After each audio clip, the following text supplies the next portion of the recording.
La ropa de suco sagrado, que es cuando llevan la orejera del guau, y la orejera para echar la tierra del guau, y la suco, abriendo suco, pero quedaba allá, no había operación vertedera que no daba la vuelta.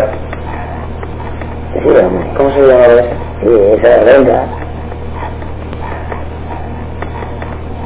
Pero el diario es que no daba la vuelta. Tenía que haber dado la vuelta al redondo. Y la ronda se le cantaba con una mano, ¿sabes? Había ahí otra operación vertedera más grande, que ya lleva una palanca, lleva a la punta. Estaba la palanca así entonces la alondra era una vertedera y el urdaño era otra. Exactamente, sí. El urdaño, eso fue vacío. Sí, eso no daba la vuelta. No, yo creo que siempre a mano derecha iba a hacer una cosa. Ahí a la puerta y siempre están ahí. Que no sé, era muy cómodo, pero cómodo. Sí, pero se hará muy bien, pero la gente no lo quería porque ya lo pasan en el medio.